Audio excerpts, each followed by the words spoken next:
Hello friends, இந்த வீடியோவில் என்ன பார்க்க போறோம்னா 5ஆம் தேதியிலேருந்து 10ஆம் தேதி வரை சிறகடிக்க ஆசை சீரியல் வந்து ப்ரமோ ரிலீஸ் பண்ணியிருக்காங்க. அதில் வந்து பார்த்திங்கன்னா முத்து வந்து பார்த்தீங்கன்னா இப்போ மீனா வந்து 7 நாள் டைம் வந்து கொடுத்துருக்காங்க ரோகிணிகிட்ட, உண்மையை சொல்லு அப்படின்னு சொல்லிட்டு.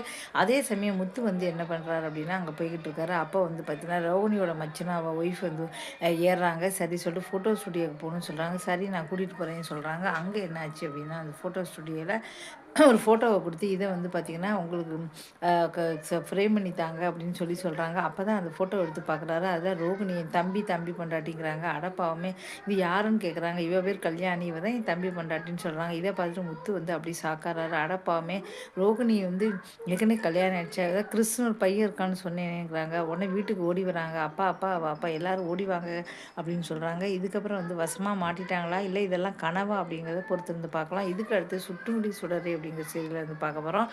சுற்றுவழி சுடரே அப்படிங்கிற சீரியலில் என்ன போடுறாங்க அப்படின்னா இப்போ வந்து சுடர் அப்படிங்கிற பொண்ணு வந்து பார்த்தீங்கன்னா அவங்க அம்மா ஜெயிலில் இருக்காங்க. 10 வயசு தான் குழந்தைங்க வந்து இருக்கிறது.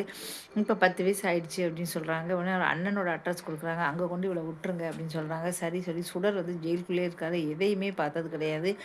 கார் வந்து ரோட்டில் போகிறது, லாரி இதெல்லாம் பார்த்துட்டு ஏ அப்பா அப்படி சொல்லி ஆச்சரியப்படுறாங்க. அப்புறம் நேராக அண்ணன் வீட்டில் வந்து விட்டுறாங்க. அண்ணன் ஏற்றுப்பாரா மாட்டாரா? ஏன்னா அண்ணன் வீட்டில் வந்து விட்டுட்டு இனிமேல் இவ்வளோ தான் நீங்கள் தான் வளர்க்கணும் அப்படின்னு சொல்கிறாங்க. அது என்ன செய்யப்படுறாங்க அப்படிங்கிறத நம்ம பார்க்கலாம்.